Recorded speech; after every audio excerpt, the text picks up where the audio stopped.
haunting hour is at hand. Ghostly hauntings since time began. Raw side paranormal seeks the truth, looking for some kind of real proof. Creepy floorboards and eerie dark mist. Grab your camera and document this.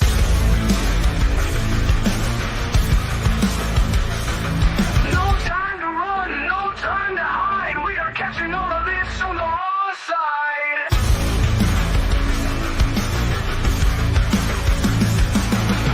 A slamming door causes a fright. A shadowed hand appears in sight. Grab your REM pods and your K2s, or anything else you can use.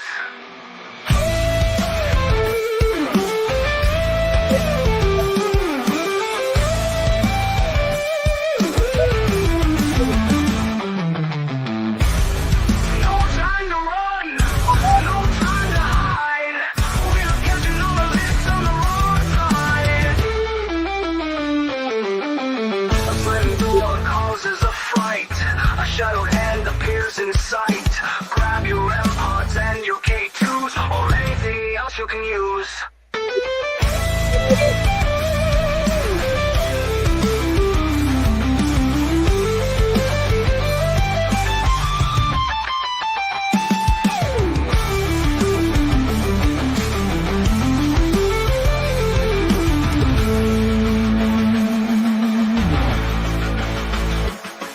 No time to run, no time to hide. We are catching all of this on the raw side.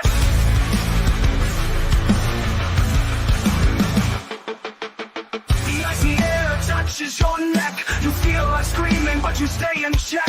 Orbs rising up to take the magical flight. You can't believe what's happening tonight.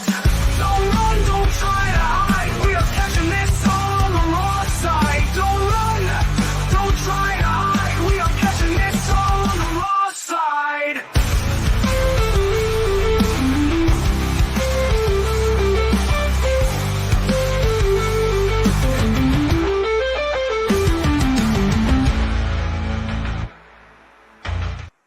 Happy Hump Day, my paranormal family. Hi, everybody, and welcome to the Raw Side.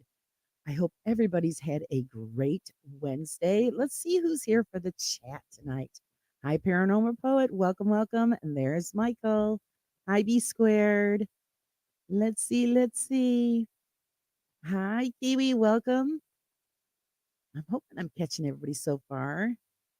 A Farm Life, welcome, everybody. I'm glad everybody's popping in to hang out with us. Hi, Susan.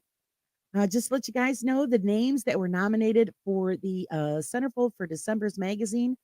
I put a poll up on my community page, on my page there, so you guys go in and vote. Vote for your favorites so that we could pick out the Centerfold for December. It's going to be fun. So just, let everybody know all about that. Go check it out. So what's everybody up today?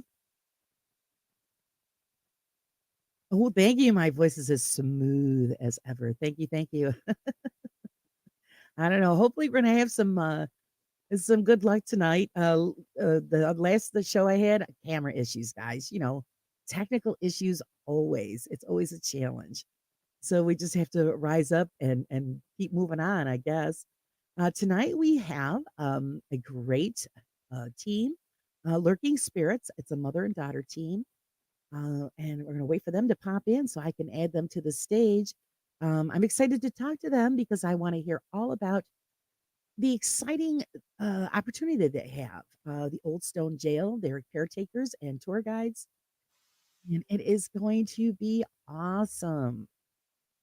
So if you guys would put your hands together and give a big hi and hello to Spirits. Hello, ladies. Welcome.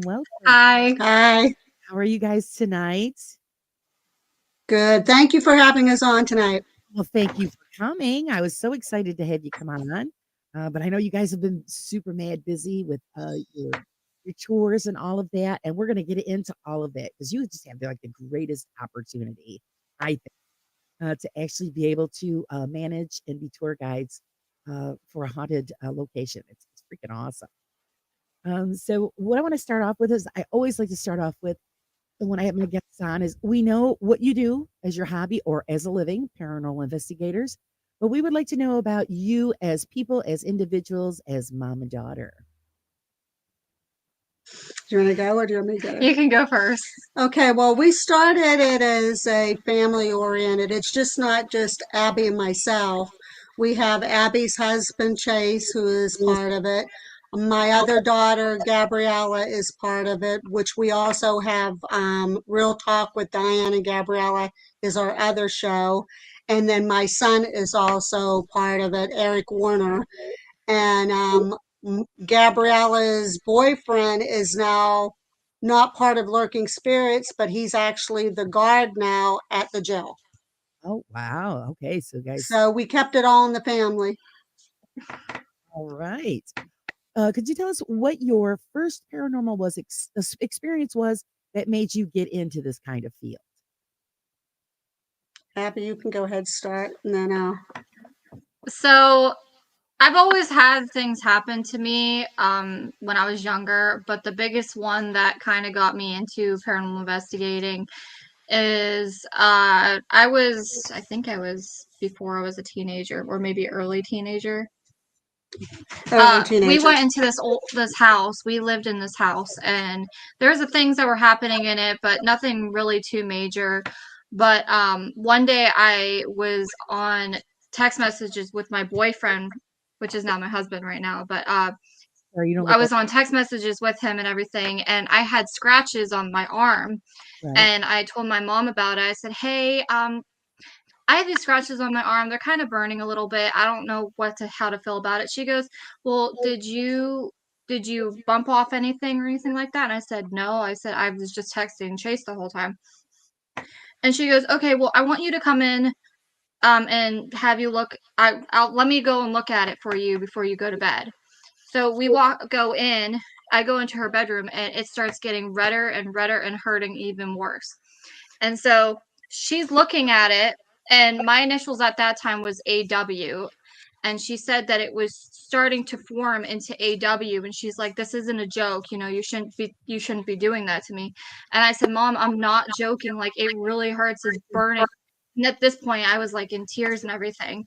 Well, then it started shaping into AMY, and I was like, "Okay," and I'm still crying, and it's burning worse and worse, getting redder. And it looks like it's super deep too. But the really weird part about it is after that I went to bed and I was trying to let it just go away. The next morning it was completely gone. Wow. We have pictures. So, Yeah. and this happened in your home. Yeah. Oh, wow. So, and did you try to look up any kind of history on the home to find out who that was? We did. We couldn't really find anything, but from that point on, like a lot of our investigations and things that we do, the name Amy comes up. And she started having really vivid dreams about somebody who's telling her that they are Amy Mm-hmm. and saying that they took their life in the closet and they wanted to reach out and tell her her story.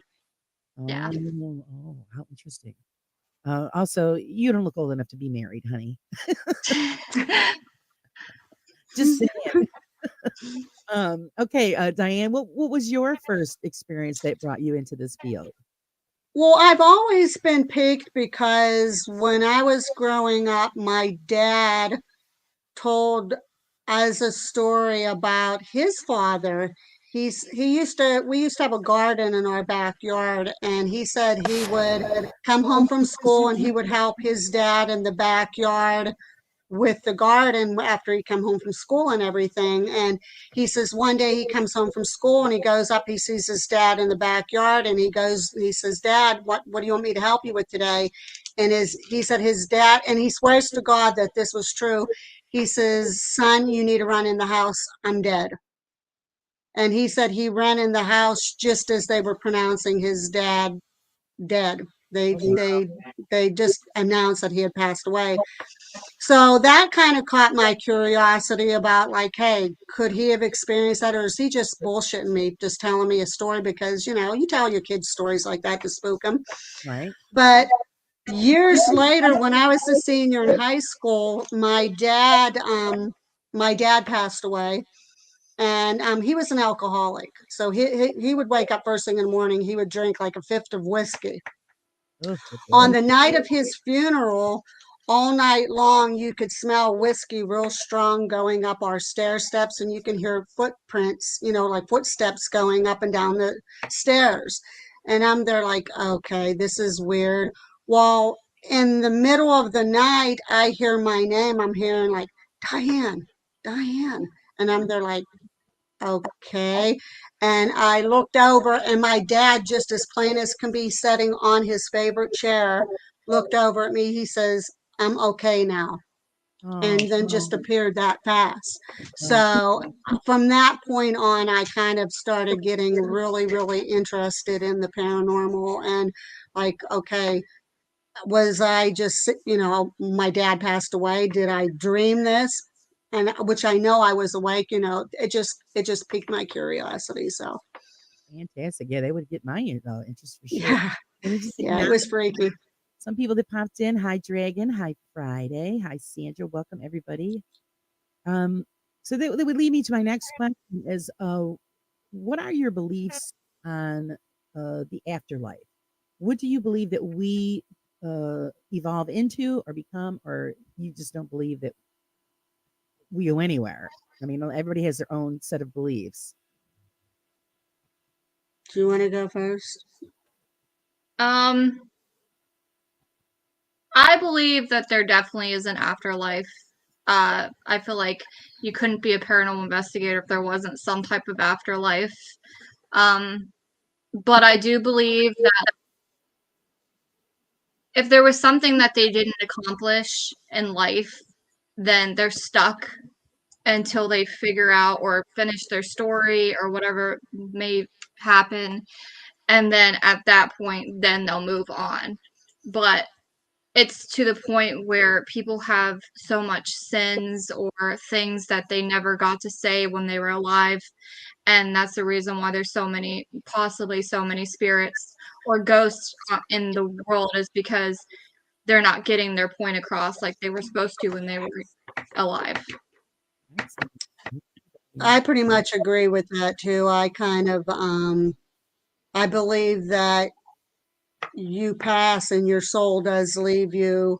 And if your business on earth is finished, then you may go into the light. I don't believe personally, not to offend anybody, that there's a heaven and a hell. I think that there is a place that you go to after you pass, but I think our life on earth is hell. I mean, you see grieving, you see disasters, you see murders. I think our time on earth is our hell, and then where you go after that is always going to be a question, I guess, depending on your beliefs. But I do also believe in reincarnation. So I feel if your business isn't finished and you weren't satisfying what you're supposed to on your living time, you will be reincarnated. Which I have Native American in my blood, so Native Americans believe in that too. Yes. Yeah. Well, because the premise behind that is if you didn't get it right the first time, that's why you come back, and you continue to come back until you get it right. I do believe in that. And a lot of people do believe in that. So it's. Do you believe that a spirit is here for a limited time? I mean, even it could be like a 100, 200, 300, whatever. But do you think that there's a time limit that a spirit will spend here on this plane uh, until their business is finished? It's a tough question. I guess that would go hand in hand with the reincarnation part in that too, that depending on when you get your business finished that you didn't accomplish your first time around. So um, that's a tough question. I honestly can't answer. I would guess that, yeah, it depends on, you know, if you believe in reincarnation and what you accomplish, what you don't accomplish Right. during that time. Yeah, because I've asked a few where they think that there might be a time limit because if they've gone to places say over a 30-year span and they get less and less activity, so they feel that there is a time limit. but I don't know, maybe you think that maybe the spirit could go dormant until something else triggers it? Could be, yes, yes, that could definitely be. And again, that might tie in with the whole reincarnation thing. But of course, there's the thing that for every death there's a birth. So a lot of people believe in that, especially in families or in heritage, that one death is somewhere in your heritage could be that person being born in current times. So your time is starting all over again that way. So, Oh, but that go, so then that would be limited time then, I guess, yeah. so like they would be their transition. It makes Yes. would make sense. Yeah. Welcome, Philip. When you're doing your investigations, what is your system for investigating? What do you bring? What do you do while you're there? Normally, before we even go in to investigate a place, we try to do research on the place. We really don't like looking into the paranormal part of it because we really don't like to know that before we go in. But we like to do the research on the history of the building if we can find it. And then once we go in, we do a walkthrough. We like doing a walkthrough. We like trying to get an overall feel of the place. A lot of times we'll take our EMFs and we'll go and test to see if it's going off as we're doing the walkthrough and if anything's triggering it. So when we are doing our investigation, if it goes off, we can, hey, we can automatically debunk that because when we did our walkthrough, it was going off. And then we figure out which spots we want to set up that we feel may have the most activity, and we'll set up our camera there and we'll have a camera with us. And then we'll decide if we're going to do an EVP session or an Estes method or whatever in which room. So we Mhm. kind of discuss and who's going to, at first when we started, a lot of us talked over each other and we were a hot mess. I mean, I think everybody's like that when they first start out, but we try to now when we go in, okay, you're going to take this section and you're going to kind of ask the questions, and we can point to, okay, you can take your turn, and try to have it where it's more professional like, and that there's not anything that can contaminate the information. Right. Do you prefer a larger group or just the small group? So again, because of contamination, do you think you could I get like the size of group that we already have. We have 5 people now. Most time when we go in, we either have 3 of the 5 or 5 of the 5. But I wouldn't want any more than that because, yeah, I always fear contamination. right? As far as being a family group, do you find it difficult to work together as a family because everybody has their own different ideas and opinions? At first, yes.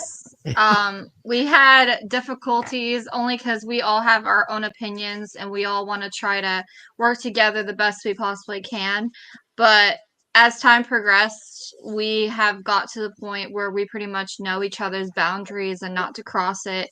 And know if somebody's upset about something, hey, we're going to take a break, let's talk about it, then we'll go back to investigating so we can figure out what the problem is.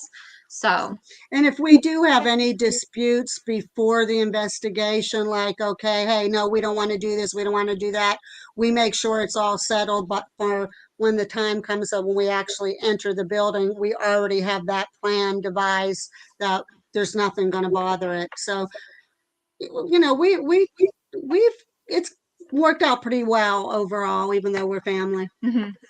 That's great. Yeah, because a lot of times, yeah, you're gonna butt heads and this and that. So if everybody Yes. knows their place and what's going on, and that's great because then you do have a discussion when somebody has a dispute. So you work it out and then continue. So that's great instead of, like, okay, I've had it, I'm out of here. Yeah. Does happen. What kind of equipment do you guys use during your investigations? We use a little bit of everything. I'll be honest with you. We do use some of the phone apps. We do use a flashlight. Do we rely on them or say absolutely they are effective? No.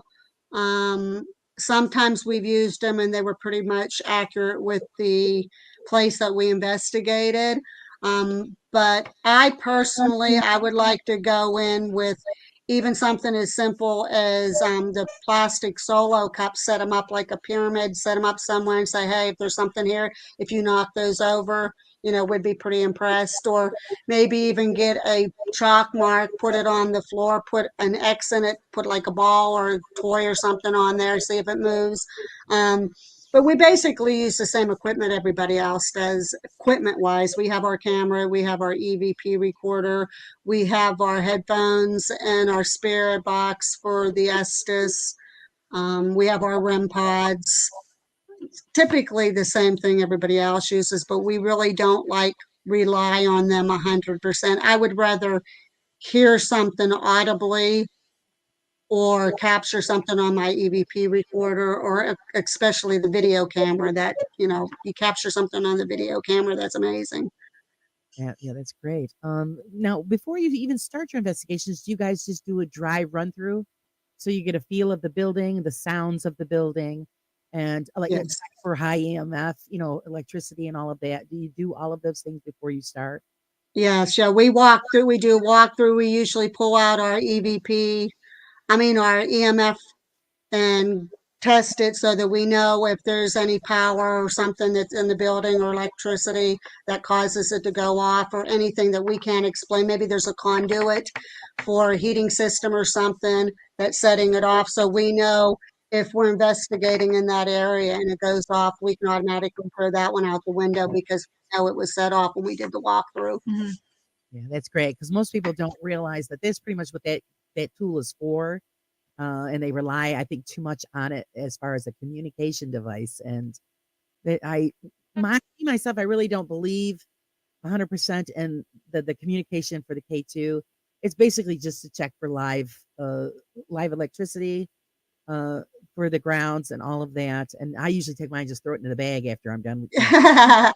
We don't use it a lot, but when we do pull it out, if it happens to correspond with, like, say, a REM pod or something else, then where they're like, like when we were doing the Johnston House in Ligonier, we tested the room that we walked in beforehand, and the EMF reader did not go off at all. But the lady that was the caretaker of the building would start asking questions, and it responded automatically right to her questions. So we kind of were like, we didn't say automatically it was paranormal, but coincidental, yeah, it could have been just coincidental, but ironically, every time she asked a question, it would go full red. It would go, yeah, right up to the top Right. every time. So, So, well, then it corresponds to what you got going on. Friday House wants to know, what is the closest thing uh, to proof you have ever experienced? hmm, that's hard. We caught something with our own eyes. I wouldn't say it's complete proof, but we didn't catch it on camera because the angle of the camera overlapped a chair that we had. We didn't know that at the time, but again, at the Johnston House when we was there, um, we saw a cat ball. A cat ball, as you know, has those little ridges on it. So if you set it on carpeting, it's going to be pretty hard for it to move on its own. And it was set on carpeting, and we were there talking, and we all at the same time saw the cat ball roll to the right, or it would have been to the left, about 2 to 3 inches. And we turned around and we're there, oh my God, the cat ball's moving. And we're there, okay, we caught it on camera. We caught it on camera. When we reviewed our footage, the back of the chair that was right there obstructed it. Oh, So we're there. I think the best evidence though could be the scratch that was on her arm. And when we was at Oakwood Cemetery, aka Hell's Gate in South Carolina, she got something bit her in the leg. Mhm. She had like a bite mark on her leg. So I think that would probably, you agree, maybe the overall best thing? Yeah, I mean, we've had like some weird things happen. Like, we went to an investigation, and this woman, she has, I won't go into detail because she doesn't want people to release or anything, but she had something happen to her, a personal experience. And somehow everything that we caught was relying to that specific story that she had. And she told us after we turned off the camera, she told us exactly why that happened. And we're like, okay, well, that's crazy because of how much everything just went together. And she didn't even tell us anything. So we thought that was pretty interesting too. Right. Fantastic. Evie wants to know, how many years have you been lurking spirits? Not very long. We only formed our group about maybe it's going on 2 years ago that we actually formed the family group and started videotaping on YouTube. Um, Interest in the paranormal and investigating before that would have been maybe 3 years, 4 years prior to Mhm. that, but lurking spirits itself did not come into play until almost 2 years. I'd say about 2 years ago. Oh, okay. So that's when you pretty much made it official. Yes. Mhm. Okay. And Actually, Susan made our logo. oh, okay. There you go, Susan. Woo! Yeah, thank you, Susan. We love it. Uh, Michael, I did see your question. I'm going to ask that after I ask them pretty much about how they fell into becoming the tour guides and pretty much caretakers of the old stone jail. Do you want me to- Yeah. Okay, well, I grew up in Pennsylvania. I was born and raised in northern Cambria, Pennsylvania, just a little coal mining town. And every time we made a trip to Ebensburg, I was fascinated by the castle. At that time, I never knew what it was. And then after the course of years, of course, my family said, that's a jail. And I'm there, well, I don't care. It was always on my bucket list. I want to go in that building. I was always drawn to it. Well, when we moved down in South Carolina, I said, some way, shape, or form, we're getting back to Pennsylvania. We're going to investigate that building. I don't care what it takes, but they had it closed down. So that's when it was going through where the township took it over and before the new owner bought it. I'm there, I don't care, some way, shape, or form. I'm getting in that building. So I started doing research and I found out that it was sold and I ended up contacting the owner and we started talking back and forth. And I said, I don't care what it takes. I want to get in there. I want my team to get in, investigate. We can post it for you. We can advertise it for you. And we just started corresponding and he says, well, what can you do for me? And I said, I can set up tours for you. I can do this. I can do that. And he says, I think we may be able to work out a partnership. So from that point on, we became partners with him. He made us into the facilitators of it. And the story goes on.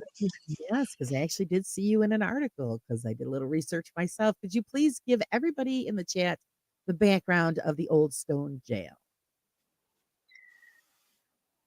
Okay, the building itself was, there's been discrepancy on the whole story, and the best background you could get is Conscious Muse did a documentary, and her documentary is amazing.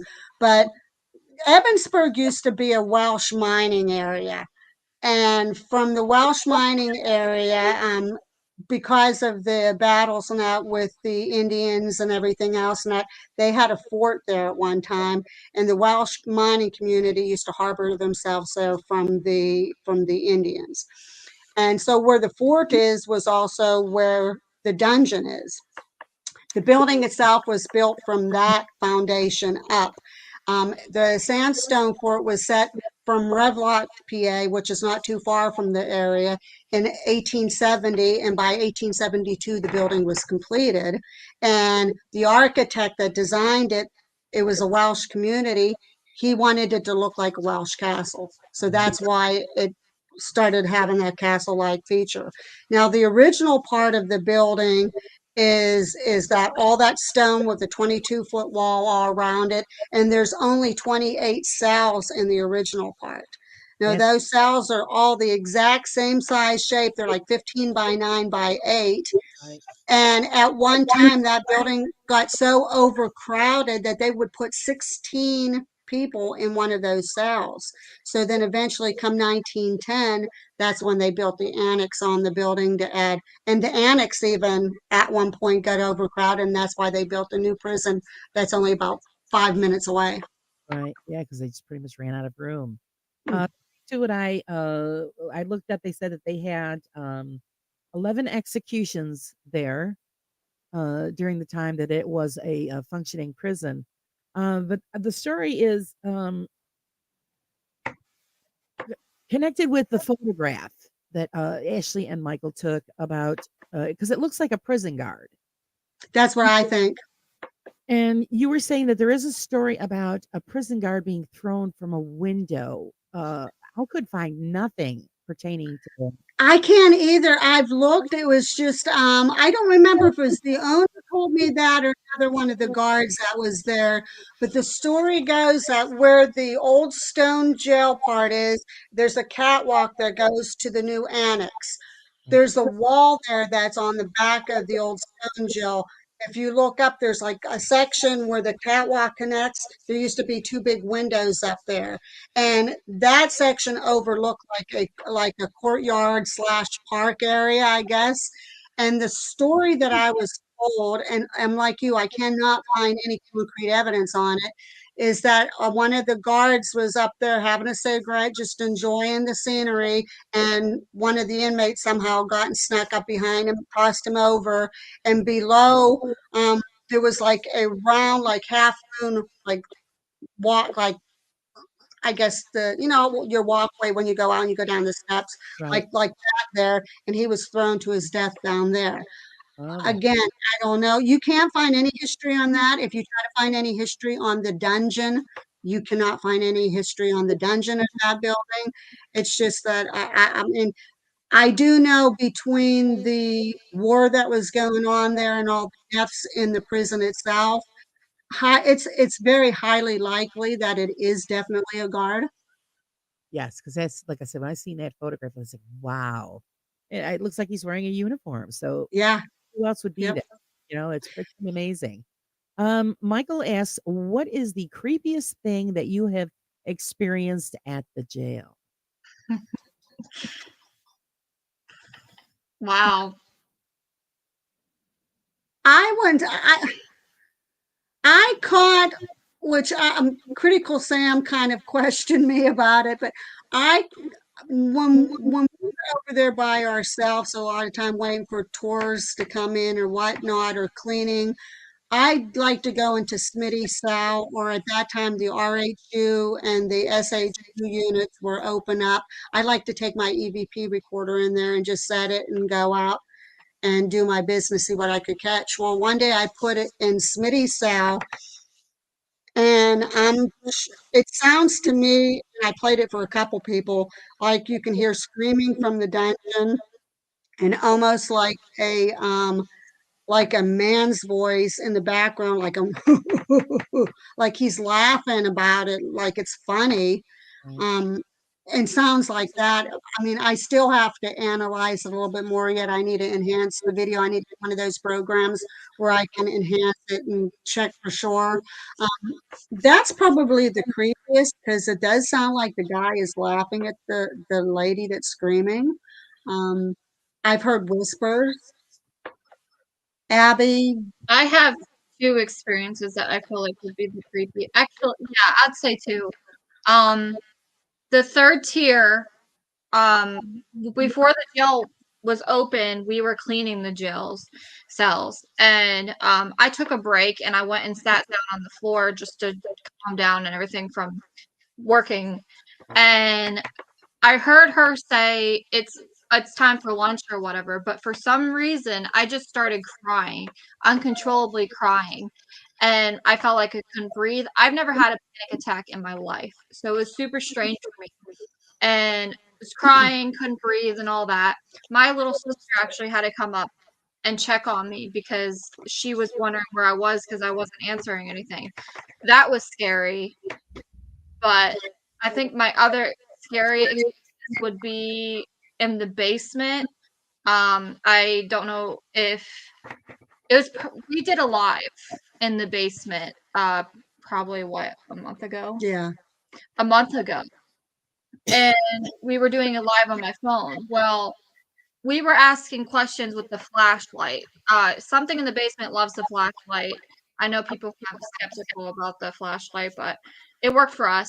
But I was down there and I was asking it questions, nothing really too bad or too straightforward. But then I asked because it started making me feel very emotional, very like sorrow wise. And I was like, "Are you here to hurt me?" And the flashlight didn't turn on. But I said, "Are you affecting me in some way?" Flashlight turns on.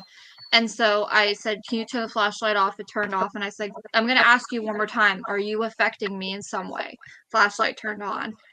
So it turned back off. And I said, "Okay, here's my last question for you before I leave because you're making me super emotional. Have you been following me throughout the jail?" Next thing you know, flashlight turns on.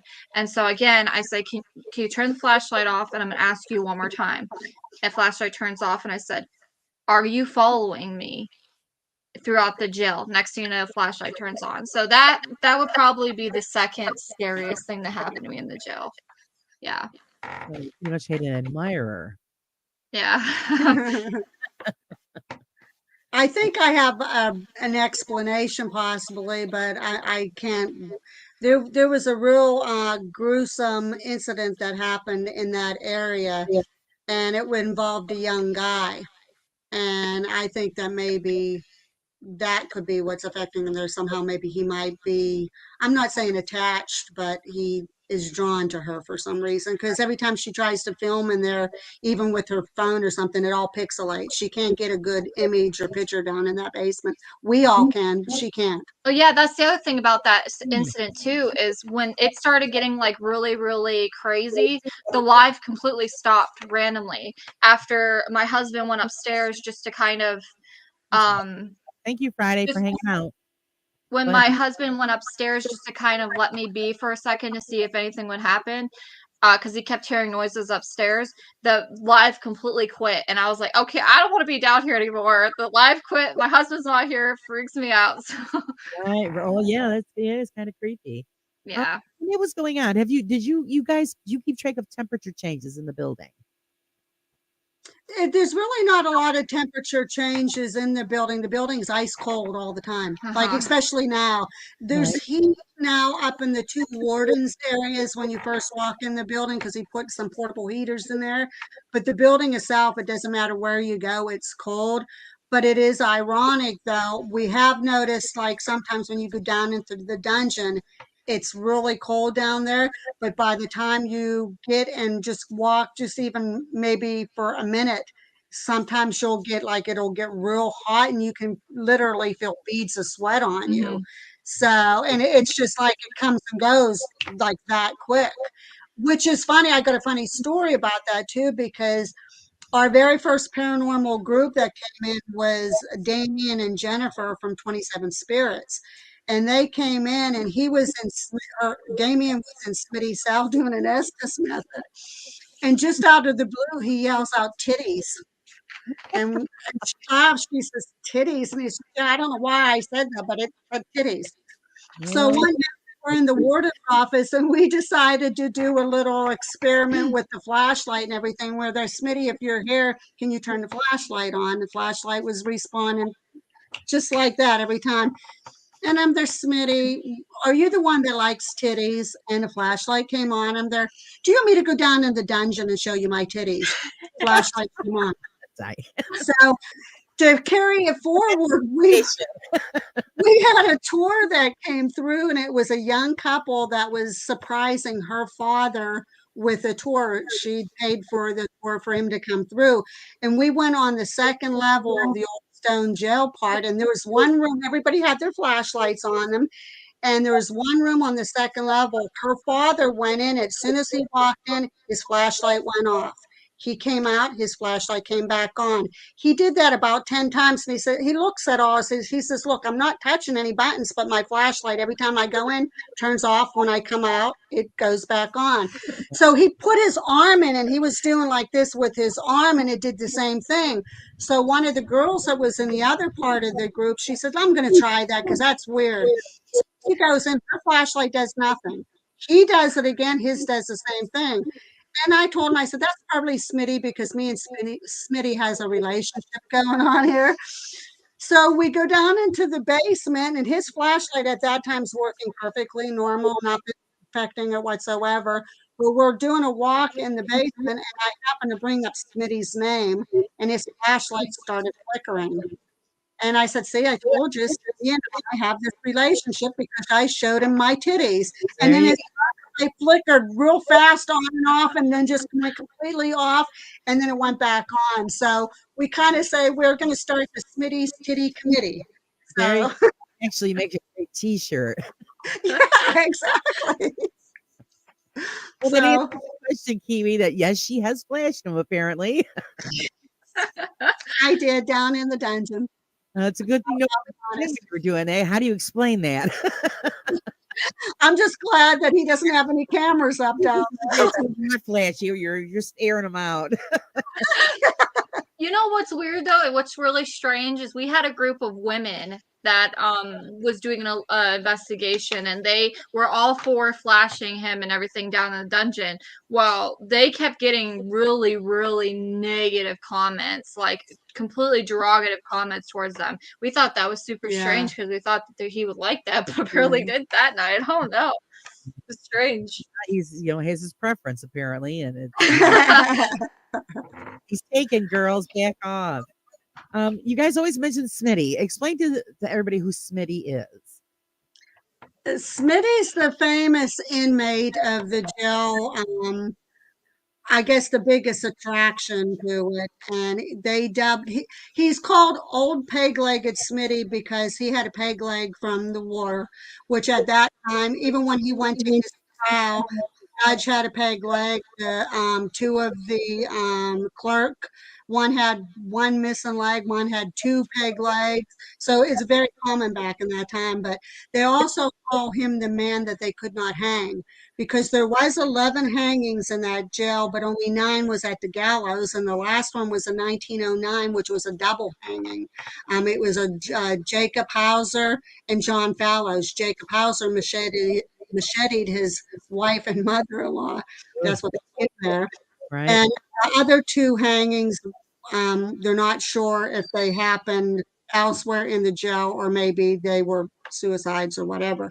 But Smitty, the night before he was supposed to be hanged, he just disappeared. And there's been rumors going on about it, of what could have happened to him. But he shot his buddy. He was a constable. He was very well liked. He was a family man. And he had a good friend named John Minahan. And John Minahan was always also very well liked. He was a businessman. And they went hunting one day, and one of them shot a prize buck, but neither one of them would admit to who did it, or they really didn't know. And John Minahan said, I shot it. And Smitty said, no, I shot the buck. And they dissolved their friendship over that. Oh, And it ended up they would cross paths at a local bar up in Johnstown, PA. And at one point, it went nasty. It turned nasty. Smitty pulled out a gun and shot his buddy in the eye, which he did not die until 3 days later. But Smitty got charged with murder and was to meet his demise, but disappeared. right. Right. Yeah, because it's what I've read. They said that he escaped, but they don't know how. And then I also I don't read, think he did. yeah, they also had down they think that he was murdered somewhere on the grounds, and just nobody knows. Yeah. The guard that was on duty that night, his name was Bert Luther. He was normally not the guard on duty. There was another guard, I think his name was John Myers, was normally the guard that was on duty. And for some reason, Bert Luther ended up being on guard that night. He happens also to be the son of the local sheriff. So some of the inmates said that they thought that they heard Smitty talking to Bert throughout the course of the night about an escape, farewell note, an exchange of money for him to get out. They also said that they thought Smitty's mother came in and they overheard her talking about an exchange of money and a farewell letter and a possible escape. No concrete proof on any of that, but when they went to get old Smitty the next morning, he was gone. Now, some of the rumors is that Smitty might have known something about Bert Luther and his father and was about to speak out about it. and they took him down and bumped him off down in the dungeon. And some people believe that maybe they cohorted with Smitty and they actually did help him escape. But that's the big question for all these years. That's what is drawn. That's a whole big history and story of the old Cambria County Jail is what happened to Smitty. Smitty. So there you go, which will probably never be solved. Unless it's, No, I don't think it will. might be like 200 years from now. Who knows? Just figured out who Jack the Ripper was. So, I mean, Yeah, exactly. I teased if you go down in the dungeon, when you first walk down the steps to go into the dungeon, it looks like a regular normal basement. But when you get to the one section of the dungeon, you know you're walking into the dungeon because the floors then are all dirt. There's like humps in the floor and that from erosion probably. But I teased that's where old Smitty's body is and where the rest of the bodies are because you do walk over very humps like in the base in the dungeon area. yeah, you might. Yeah. Did anybody ever think about digging that up to find out? I keep on telling them that I like to get one of those crews in there that has that machine that can detect if there's bones underneath, but I don't know. Nobody's ever said anything if they wanted to do that. And my curiosity is so piqued. I would like to do that, I mean, we Sure. could be solving a murder mystery here. It could be old Smitty. We don't know. Mhm. Figure out the mystery of Smitty, and then maybe that's might be the reason why he's hanging around. That's Because, what I think. that he doesn't. He's not getting his justice. I mean, even though he was an inmate, he still didn't deserve any kind of Well, murder. see, that was the whole story with Smitty too. That I think that's what makes the mystery of him even more because he was well liked. He was a family man. He had 7 children, and they said that you know when he confessed right away, what she couldn't have got out of it. Everybody knows that he shot Minahan, so he confessed right away. But he thought for sure because he was well liked and that he was a constable that he was going to get off the hook at a lesser sentence. That maybe he'd get, he knew he was going to go to jail, but he didn't think he was going to get hanged. And they think that maybe because of that is why all the mystery and that's going around because he did think that he was going to get off the hook. So if they did take him down in the dungeon and bump him off, that might be the story he wants to say, because I don't think it was a premeditated murder, because every time they met at that bar they were drinking and they always got into a fight. I mean, it happened a lot of times over the course of years and they would just part ways. But that one night in particular, they got very, very drunk and they got very belligerent.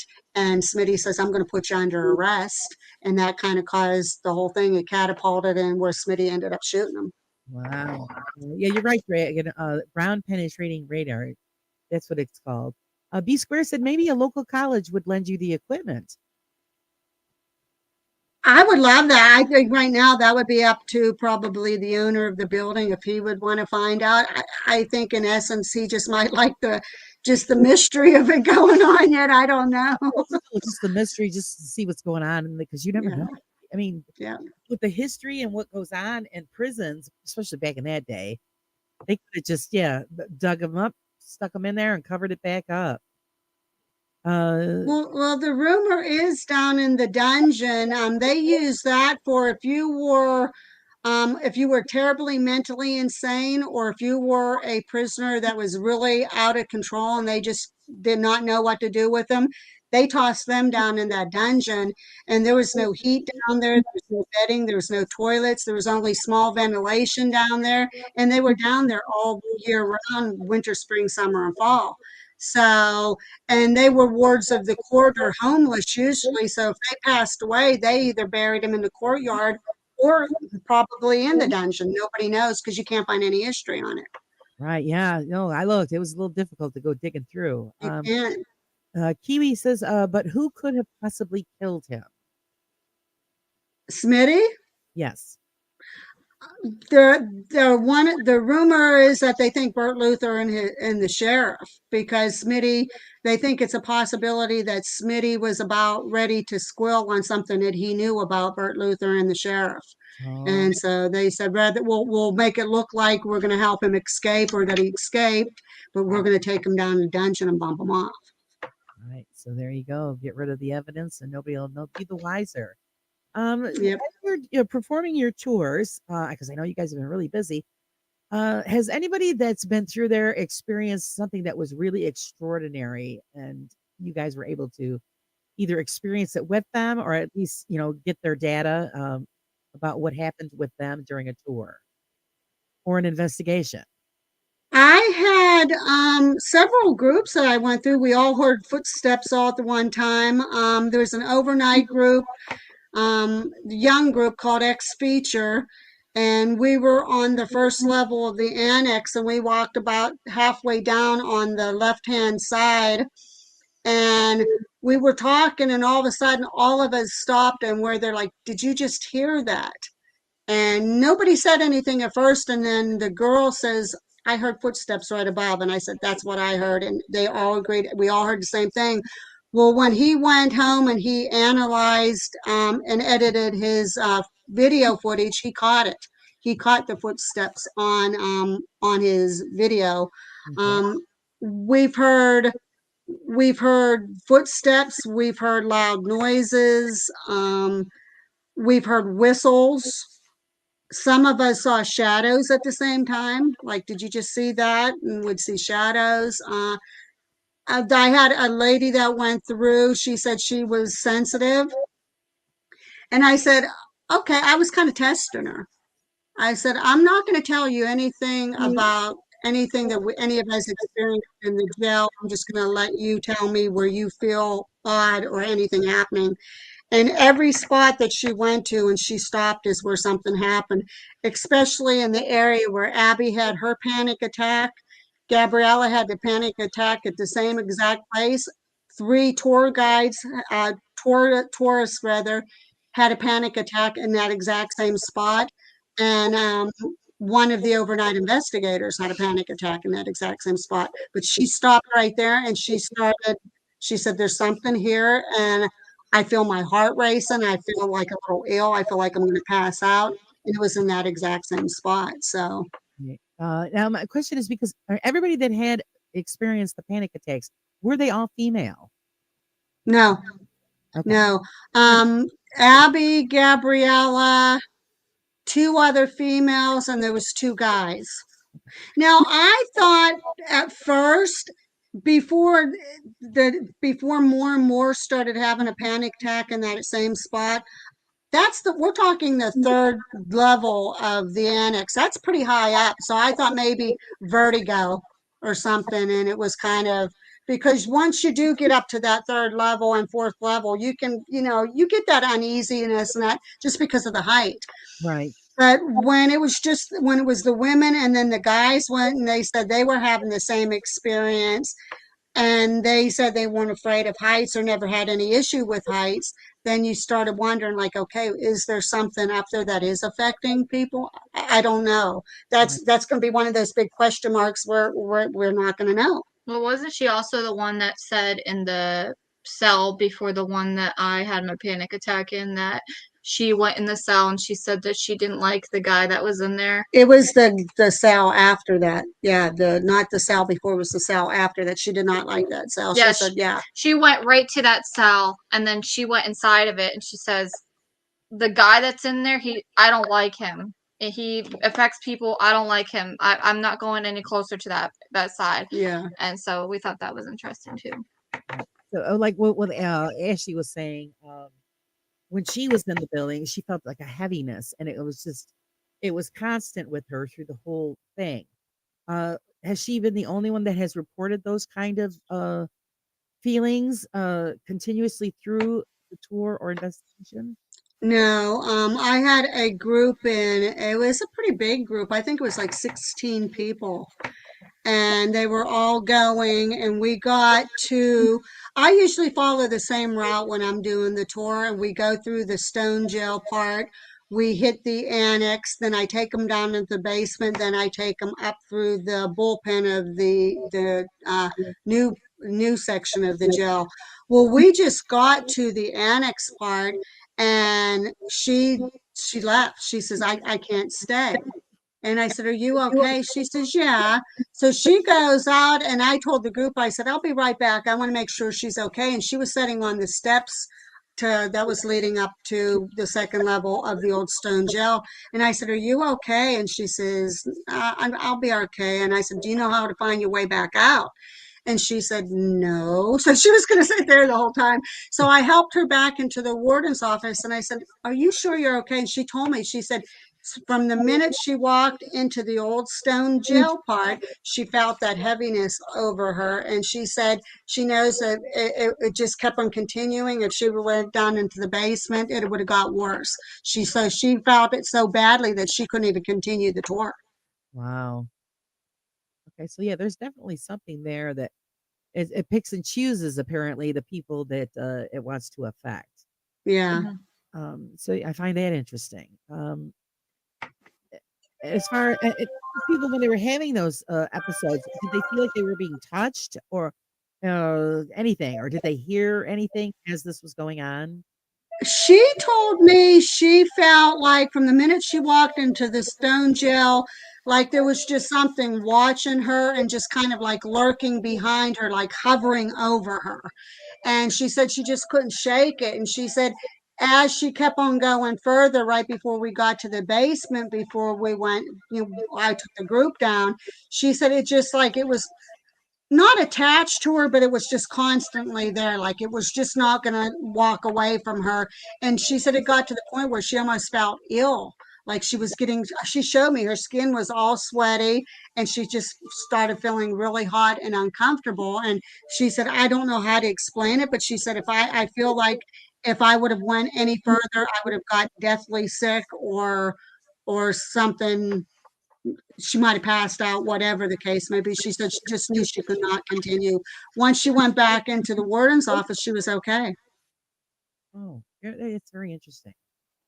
Now this prison, it was or jail, I should say. Um, was it strictly just men No. prisoners, or they had both? When it was first built, I believe mainly it was all men. But then when they built the annex on, they built a third floor on top of the old stone jail part. And they did have a woman's ward there, and they had a work release area on the other side. So eventually there was women brought into the prison.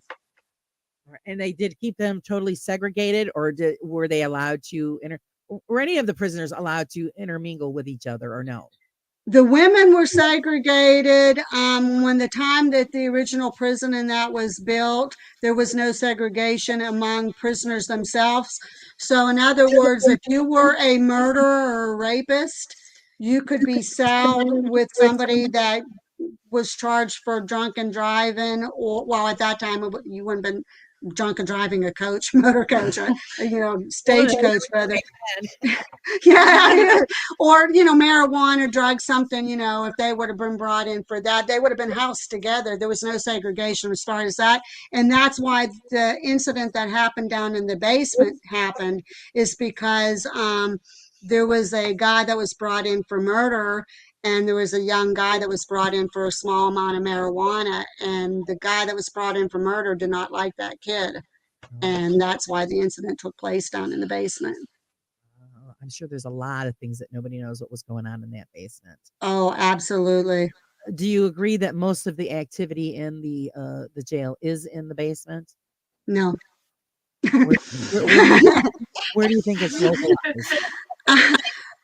When we first started cleaning out the building, the old stone jail part was real eerie in the dungeon. But to be honest with you now, since more and more people's coming in, it seems like more of the uneasiness is in the annex and the bullpen, the newer part of the building. Okay, so So you did say that they were burying the ones that were executed or whoever just died, maybe natural causes or whatever, on the property itself. Do you think that leads to why there's so much activity in the building because of the burial grounds that are attached to this place? Absolutely. I think because of the war going on in that area, the destitutes, the people that do not have any families, homeless, wards of court, their bodies being there, the murders and suicides that took place, and there's a lot of grim history throughout the land and inside of the building both. So yeah, there's going to be activity from both realms. Right. Um, Also, I was wondering, is now that you have access to this building whenever you want it, um, are you allowed, or have you? I say allowed. Have you ever just put equipment up, let it run all night with nobody in the building, and did you get anything? Any? No, we haven't had that opportunity to do that yet. Um, Problem is, even when we did our live investigation there, and you can ask any group that's been in there, whatever is in there loves draining camera batteries, it loves draining flashlights. It would be, you would almost have to have something, the camera or whatever, plugged in, and somebody to be able to change the Right. the batteries, or I mean, reset it up and that throughout the course of the night, because it would be real hard to do that. But I would love for him to have security cameras in there and be able to go in the next day and check security cameras to see what can be caught. Yeah, that would be awesome. Kiwi wants to know: is there much in a way of records for the jail? I think she's Uh, referring to Linda, I'm sure there is somewhere. I know when we first started cleaning up, we did find records of the taxes, which was in there probably from when they were Cambria County Courthouse was using it as a record storage place. Like people that were delinquent on their tax records and everything. As far as prisoners or the history of anything like that, we've been looking. We haven't come across anything. We know that the National Historic Society has a lot of the stuff that was part of the jail, but I don't think they have anything record wise. So I don't even know where we'd even be able to begin to find any of that stuff, because again, it's almost like it magically disappeared. Yeah, because that's really strange. Because I mean, it is a jail, so they should have had some kind of documentation proving who was there, why they were there. That's really strange, to be honest. Yeah. I would have loved to known cell numbers and the inmates, which Right. cells they were in. The only one anybody really knows was Smitty's cell. And that's because if you're on the first level of the old stone jail, there's two cells there that, even though the cells are all the same size and shape, two of them's different because they're the death row cell. So they're all encased in iron inside. So they're the death row cells. But other than that, there's no history. You can't find anything. Mhm. I was looking. I'm thinking, man, I just kept running into the same stuff. Actually, I don't know if you know Karen, Do Paranormal. I saw her the other night on your show. She wanted the photographs that Ashley and Michael took. She's going to do some digging. Karen is a genius at research.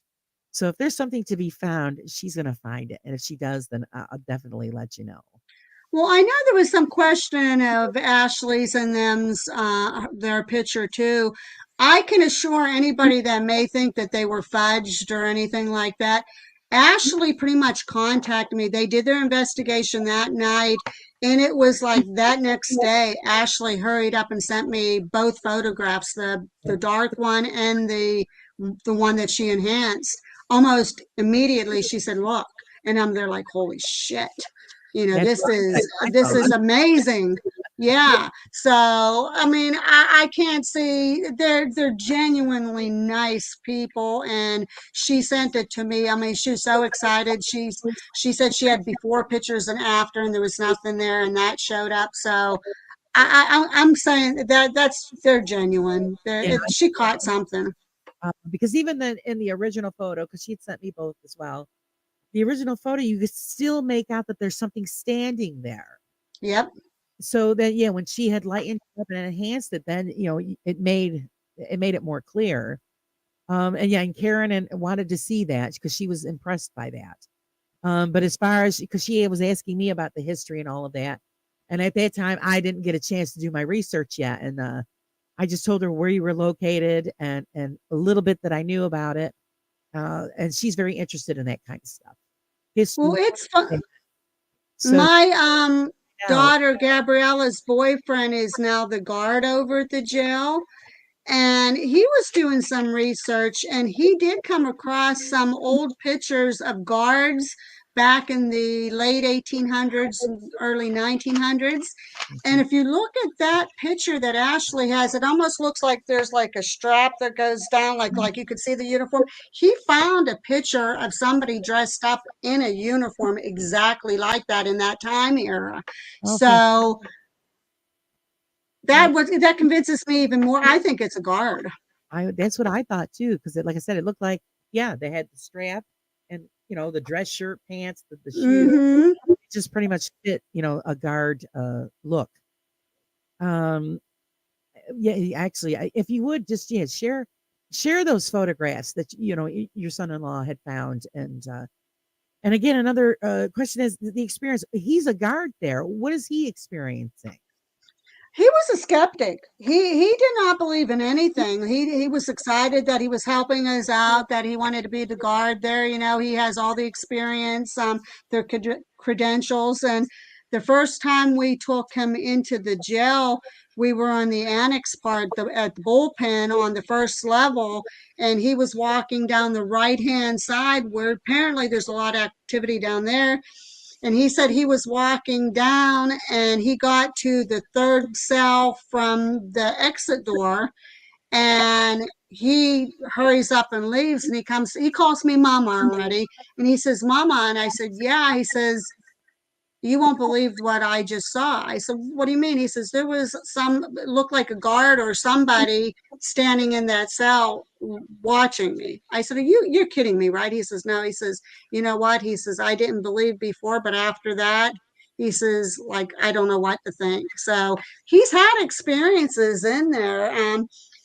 One of the overnight investigating teams actually let him partially investigate with them. And they all said they saw two faces staring at him down in the dungeon. Oh, wow. So I don't know, but My question, has he ever thought about wearing like a body cam as he's walking around doing his rounds? Maybe he would catch something on that. That'd be cool. that is, you know what? We'll have him do that this weekend. Go.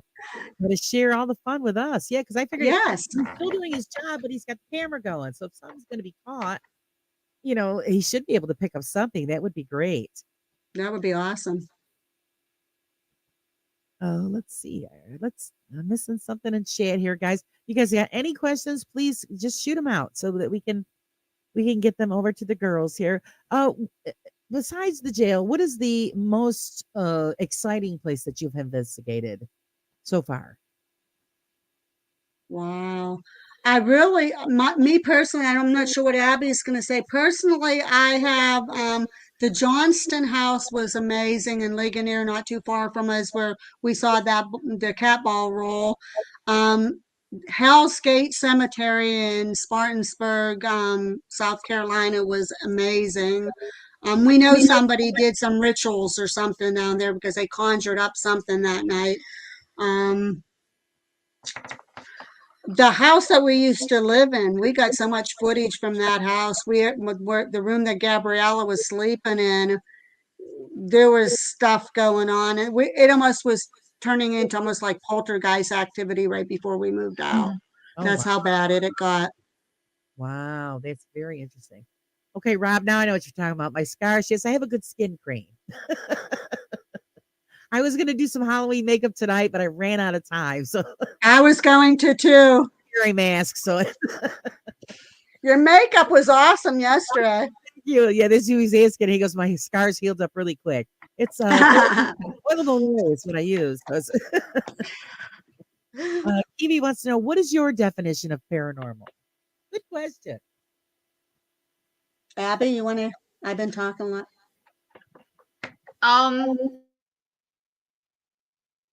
I would say anything that's not known that I'm trying to think how to say it. afterlife that is not known, that is still so secretive or mysterious to discover, I think that's kind of a good definition. Mine in a is way. just anything that you encounter that's not of the earthly realm that you can't explain. Something that may happen that is beyond the earthly realm that you just can't explain. There's just no logical explanation. You try everything and you come to that big question mark. You just can't explain it.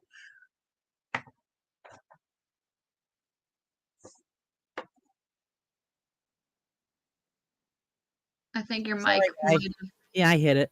There's enough There's because everybody's ear. There's enough witches in the paranormal. We don't need any more, Laura.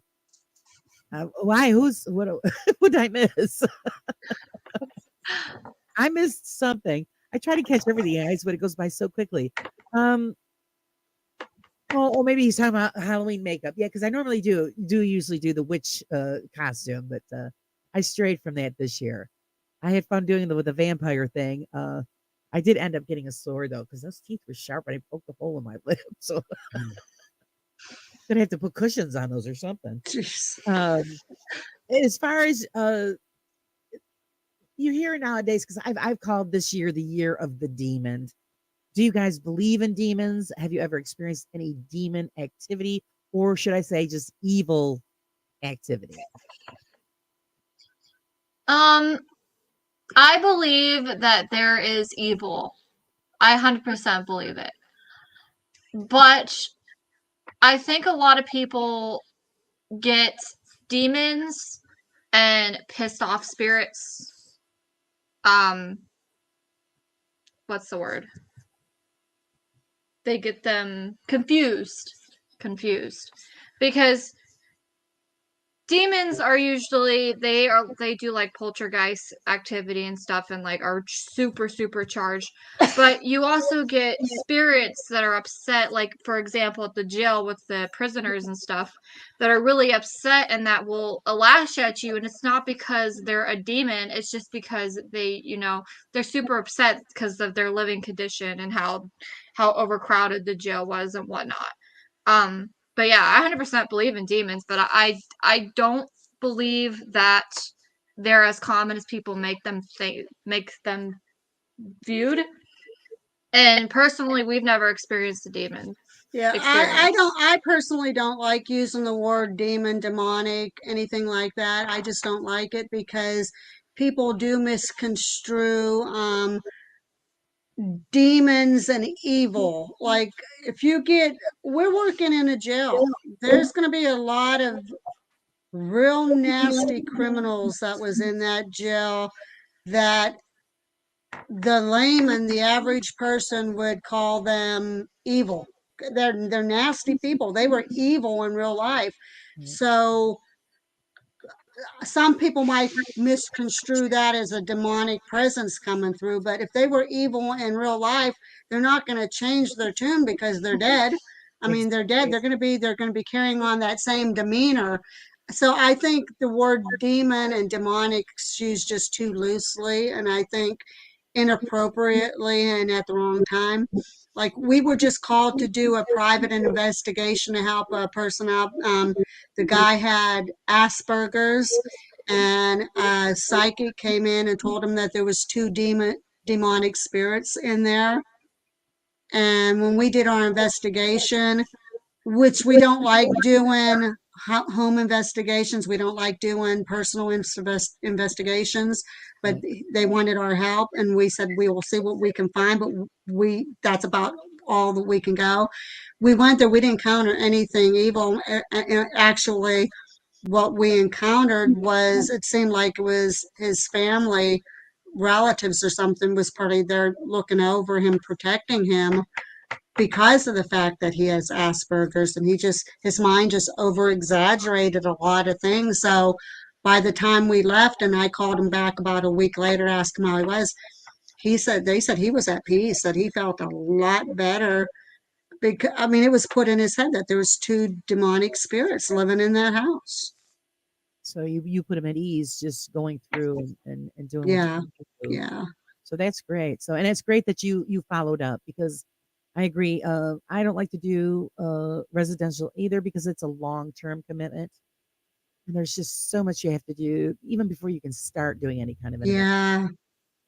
yeah. So it's a lot of people don't choose to do a residential. What pretty much is your favorite kind of investigation? Again, like residential or abandoned building, cemeteries. What do you prefer? Well, we try to avoid residential if we can. I like cemeteries. I like churches. I don't think I have a favorite. I because each one can be a different experience. I mean, it doesn't matter. I mean, I think it just depends on when you go there, what you may or may not encounter. I don't think there's anything in one particular building that might make it more exciting than another. I mean, I would love to go to a sanitarium and explore a sanitarium. We were talking last night. I would love to go to a castle and explore a castle. Um, Abby, do you have a favorite? I mean, anything that I guess you could give like an eerie feeling for like especially cemeteries and that Crybaby Bridge that we did. Yeah, Those were like my two favorite because especially the Crybaby Bridge because it kind of got me out of my scaredy cat yeah, that's thing. true. So I guess I kind of like that the bridges, the scary bridges too. Yeah. And you guys did say that you use the Estes method. What kind of responses or data did you collect while doing an Estes method? I think the most compelling one, there's two of them for me when I was under. When we did a private home investigation for a friend of Abby's and Gabriella's, um, he was trying to contact his mother, or he was hoping to hear from his mother. And before I even did the Estes method, he just walked us through the house, but he really didn't tell us too much about the house. And I walked in the one room, and as soon as I walked in, I broke down and I cried like a baby. And I said, I don't know why, but something here is, I got to leave. So I went out, I composed myself, come back in. He said that was his mother's bedroom. Well, when we went in there, I did the Estes method in there, and I believe his mother came through because there was things that I was saying like my baby. There was like a boop that I did, and I didn't even realize that I did. And apparently, she booped him when he was a little kid, like she booped him in the nose. Right. And The biggest thing is the nickname. the nickname, stuff like that came through. I had no clue. There was no way in the world that I would know those things, but I was able to say some things that it made him tear up. The other one was when we was at Ligonier Tavern. Well, not Ligonier Tavern, the Johnston House. Mm-hmm. I can't say what I said, what came through, but when I was under the Estes method, I said something and I said, "Ooh, I don't know why I said that." And Abby told me the caretaker broke down and cried. And then they told me why after that. And it was something, she said, this particular thing, nobody, not even her family, knew about. And Right. yet it came out. So I kind of think those two incidences there was probably the most intense Mm-hmm. when I had done the Estes method that kind of said, hey, how do you explain that? Right. So yeah, because a lot of people don't believe in using that. But then there's others that would swear by it because they do think that they've picked up something and they think that something is trying to communicate through that method, which I find it pretty interesting. I've never done it because I can't stand the noise. I don't like the noise, but Gabriella and I, we kind of get to the point when we both go in is we kind of scare ourselves because we kind of like, of course, you're supposed to just listen to the white noise and you're supposed to like block everything out and just kind of like go into this other, I guess you can, plane. We sometimes, both of us happen to us, we've gone in the Estes method and we could almost get to the plane where we can feel ourselves leaving like our body and almost looking down and seeing ourselves sitting on the chair. and going where it's like all dark and gray around, and that's when we hear, you don't even hear the white noise at that point. If anything's going to come through, you're hearing it very loud and very clear. That's Wow. how I heard this thing at the Johnston house, and how the kid's mother came through over. I reached that round, but it scares me because I'm there like, what if I go higher and I can't come out of it? So it's real creepy when you can get to that plane, that level. Right. As far as EVPs and stuff like that, what is the best recording that you have caught? Mine was probably the screaming in that down in the dungeon. Um, I'm trying to think if there was anything else that I can remember. Oh, I have so many EVPs that I heard. We over at the church that we investigated, I said, "Is there somebody here that wants to communicate with us?" And we heard a very clear yes. Um, I don't know. We've caught a lot. Like a lot of them, I just, you know, Have you ever I mean, call out I, your name? Any of your names? Uh, Gabriella seems to be the one that her name comes out the most over everybody. Abby's name has been called out too, but Gabriella, for some reason, a lot of places we go to, her name in particular gets called out a lot. I like her. Yeah, I think it's because she's a little bit more sensitive than us. I think I do think she might have, she might be a little sensitive. I don't know, because she can feel things a lot of times that none of us can. She can sense it before anything happens. Hmm. So yeah, that's fine. That's very always a little more open, so they're drawn to her. As far as when you're before you start your investigations, what kind of precautions do you take to protect yourselves? Like I really think, well, we should. I don't think we really take any to protect ourselves before the investigation. But if we're doing an investigation and we feel we may have something that could actually attach or follow us, we do say you cannot follow us. We will sage ourselves if we have to. We will do have St. Michael's medal on us, or we will read like Lord's Prayer or protection passage from the Bible or something.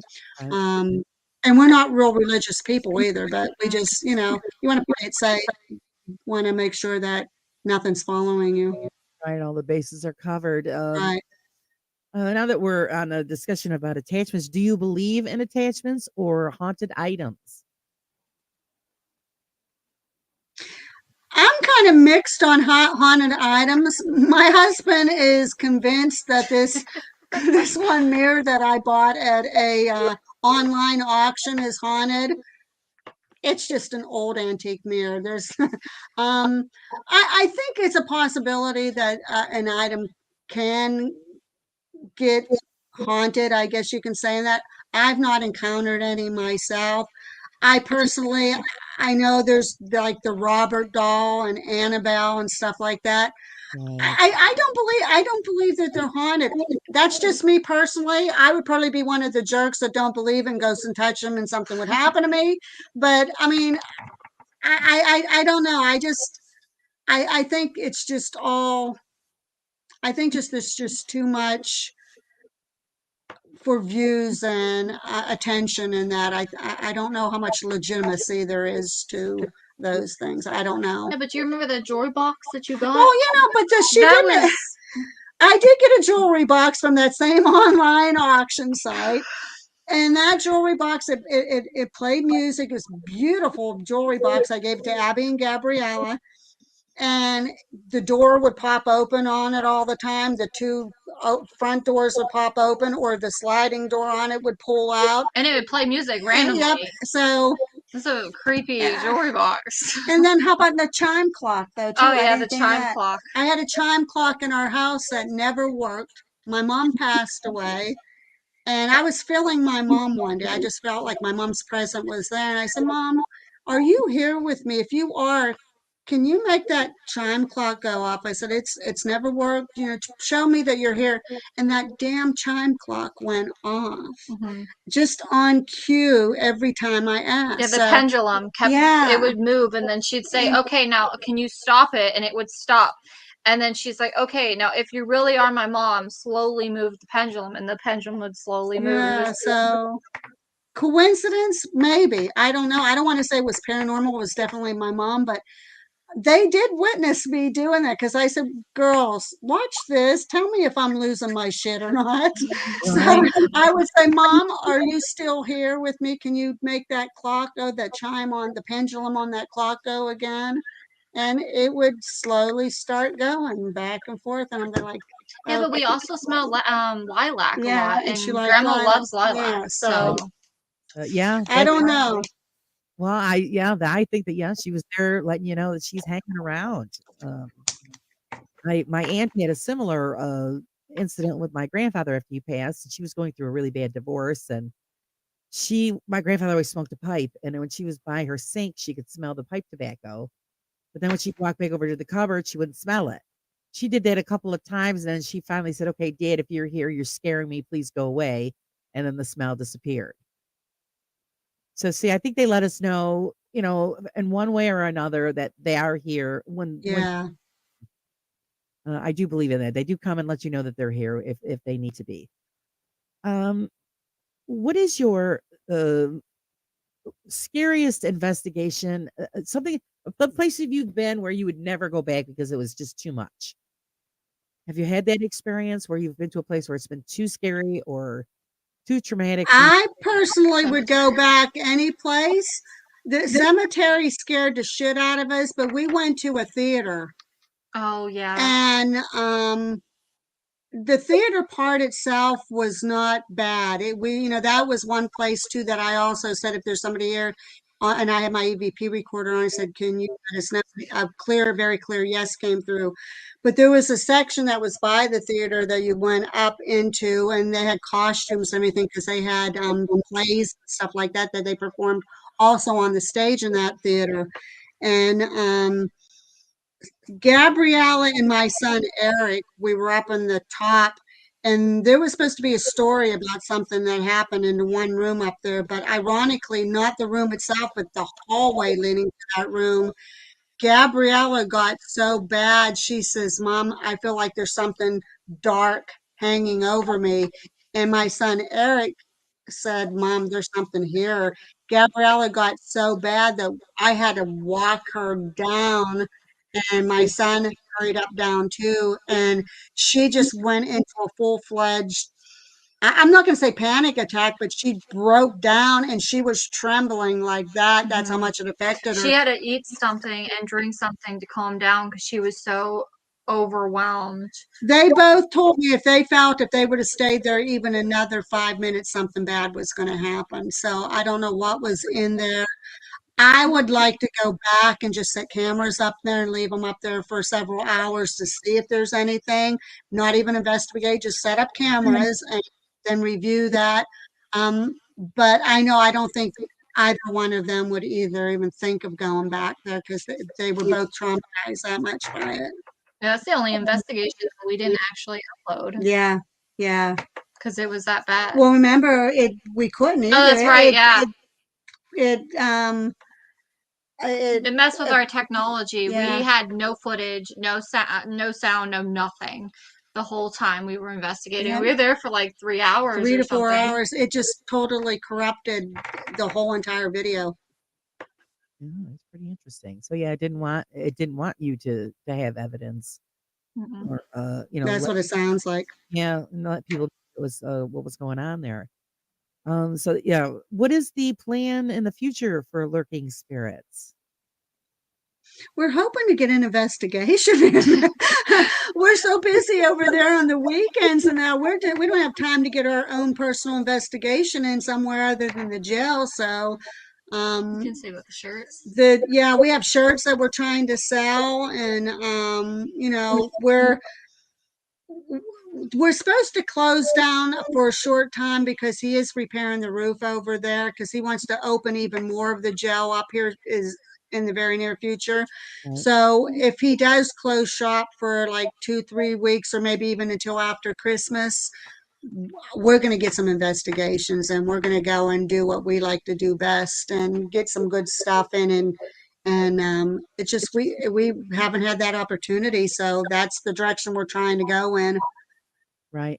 As far as the future for the jail, do you continue? Do you think you're going to continue to be the tour guides and caretakers, or eventually will you just turn it over to somebody else? I'm not getting any younger, so I'm only going to be able to do it for so much longer. Like I'm already 65, so I'm not going to be able to do it too much longer. But Got a good I don't want to think that far ahead. Right now, I'm going to say that we're going to be there for a while, but you never know. You never know. right. What is your what's on your bucket list as far as even if it's just everyday places around your area or famous places? What is the bucket list for lurking spirits? There's a lot. There's a lot of. We are looking into. There is a Pennsylvania Turnpike. There's a tunnel there that has history to it. We want to try to hit that up soon. The Liberty Theater that Dark Hollow is tied in with. We want to try to hit that up. Crescent Sanatorium is possibly reopening. We want to hit that. There's the Jean Bonnet hotel. That's not too far from us. We want to hit that up. So there is a list here of places that we want. It's just making the time and coming up with the money because we have none of that green stuff that we need to do that. Hear you on that one. I hear you on that one. Let's see. Bill, you've been out into the tunnel? Really? Very interesting. We're thinking of maybe trying to hit that this weekend or next weekend if we can. Yeah, it would be really cool to go there. Yeah. So, oh well, hey, Bill's been there. So have you experienced anything, Bill? I brought Bill on. Anybody got any questions at all that you're interested in on the girls answering? Anything at all? Another thing I want to know about the jail is, are they still using it as a place to store records, or it's that's all gone? No. When the county had it, they were actually going to take all the records from the Canterbury County Courthouse and they were going to start storing it in there. That was when it was transitioned. There was actually a person that put a bid in to buy it, won the bid, but he was supposed to have repairs, at least showing some repairs on it within a 5-year period of time, and he didn't do anything. So the current owner, the one that I'm partnered with, when he saw that it was up for sale again, he hurried up and grabbed it and he started doing the repairs. So it never, I think just a small amount of records went in the building, but anything pertaining to the borough, the county, has been totally removed. Now there's nothing, it's all privately owned now by the current owner. Oh, okay. Actually, going to be kind of odd. I wonder if he has any of the. I don't think you can drive through that tunnel anymore. I don't think it's just a turnpike. Yeah, abandoned turnpike. It's abandoned carburetor. It's an abandoned turnpike right now. I don't think you can drive through it at all anymore. It's just a walk through now. Matter of fact, I think you have to walk about 3 or 4 miles just to get to the tunnel now. And then a lot of people will go through it to do their investigations and whatnot, but there's supposed to be a lot of history. It was an operable tunnel at one, or turnpike at one time. Okay. But no longer. Yeah, I always wonder why they completely took rid of it, because it still would be very useful now, but probably regulations, state regulations. The party wasn't deemed safe enough anymore. Right. Yeah. It didn't pass inspection or something. Yeah. And then you're after that. Kiwi wants to know, what are your views of debunking? I'm all for debunking. I really am, because if you're a good investigator, when you do your investigation, one of the first things you need to do right off the top of the bat is try to debunk what you're experiencing. Okay, I have a logical explanation. This is why that happened. This is why that happened. So, I mean, that should be automatically a part of investigating to begin with. I don't like debunking when it gets to the point where people are debunking it. They're not there with you, and there's, oh, I can tell you that that's fake, and oh no, that didn't happen. Well, they're not there with you. How can they tell you that something didn't happen when they're not there with you, or they're trying to debunk it? Like, that would be like me sitting here in my house and you show me a video that you did at a location, and I said, okay, I can debunk that, I can debunk that. No, I wasn't there with you. I can suspect, well, hey, maybe this is what caused it, but I can't debunk it because I wasn't there with you. You know what you experienced. Right. So that's kind of our views on it, how we feel about the debunking community. Do you feel that people get to the point where they debunk themselves out of evidence? Yes, yes, I do. I do. I mean, I think it's because the debunking community, it's gone to the point that you get all these people that are going out there and they're really trying to find legitimate, concrete evidence. And you found something, you did that you can't explain, but in the back of your mind, hey, so and so is going to debunk this, and so is going to debunk that. So you automatically say, okay, you know what? I'll debunk it because they're going to. But when you were there, that you tried everything and you could not explain how you got that evidence, proof, whatever. So you do talk yourself out of it at times. Yes. Yeah, I think so too. I think people get too critical about what they're experiencing, and yeah, and then just talk yourself out of it. I think the same thing with EVPs. You could just, you're going to hear a certain thing, and then somebody else is going to hear maybe something different. So that's why I always wondered, what was the best EVP that you've ever collected that you have presented, and has anybody ever argued with you on what you think it's saying compared to what they believe it is? When we reviewed some of our footage when we was editing, sometimes we'll dispute some of what, like, hey, no, I think I heard this Yeah, being said that, it was more the spirit box yeah, than than the the EVP itself. EVP. But Yeah. as far as concrete, like when you're hearing a very, very clear yes, or I'm here, or something like that, and everybody says no, that's definitely what they heard. Yeah, I don't think we've encountered anything where we really, because if there's too much confusion on it, then we just kind of toss it aside and say, okay, you know what?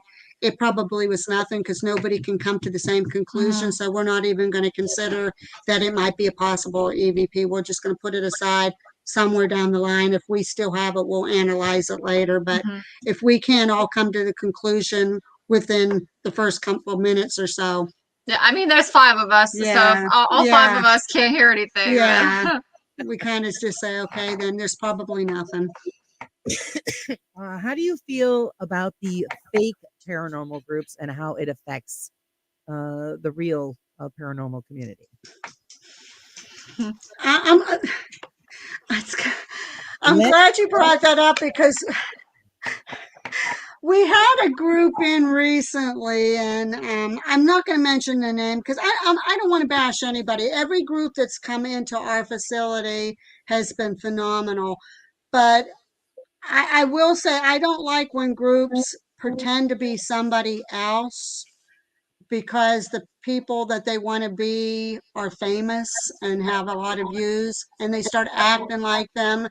I also don't like when arrogance comes in and people say or make it out like they're better than somebody else because they were doing investigation. This group in particular, and like I said, I'm not mentioning the name, they're nice people. They were a nice group of people, but I'm feeling that there could have been possible some fakery in with, from what I saw pre-investigation and post-investigation. So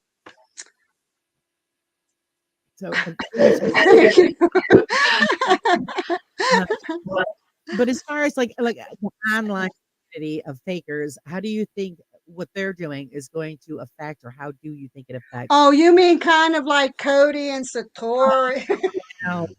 crap. I mean, Um, it's sad. They made a reputation for themselves.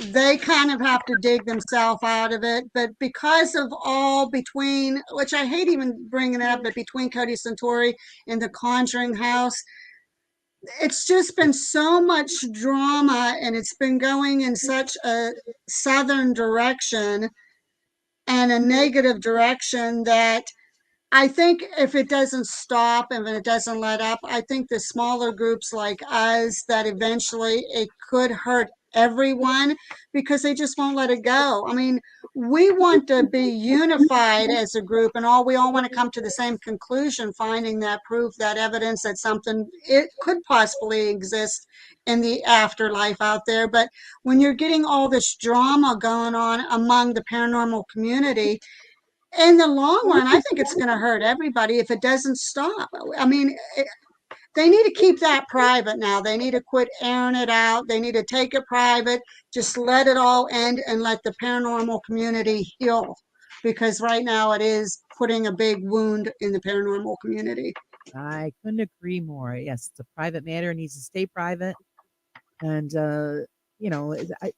we want to get back to what we're here for, Right.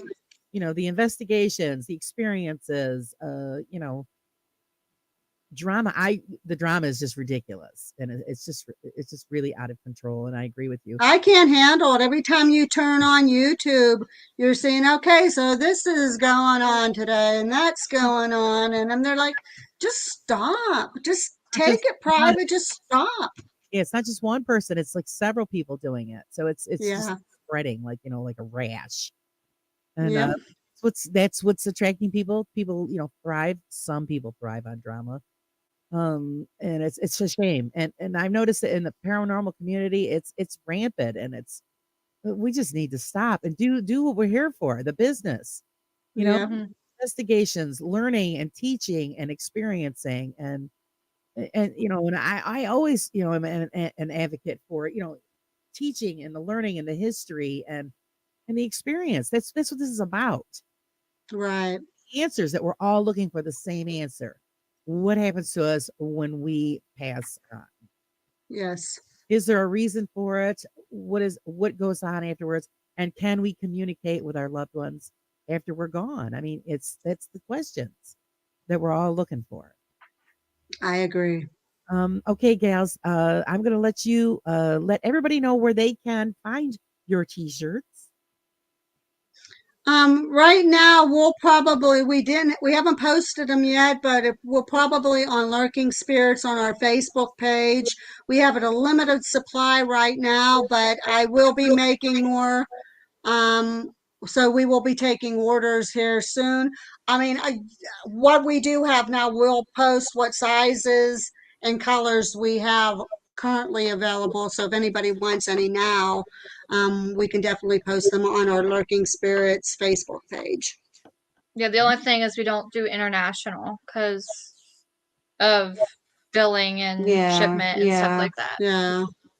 Okay, so yeah, you guys can look them up on Facebook, and I posted their link for YouTube to check out their adventures there. Does anybody have any other questions before we cut them loose? So they can escape, and go do what they've got to do. Just as long as we don't escape until the afterlife. So that far, because we look forward to having you on again and enjoying more of your adventures. Because we really, I think it's very amazing. I think you're very lucky to be able to do the jail and to have that experience. I think everybody would love to be able to have that opportunity. So you kind of just fell right into it, and it's great.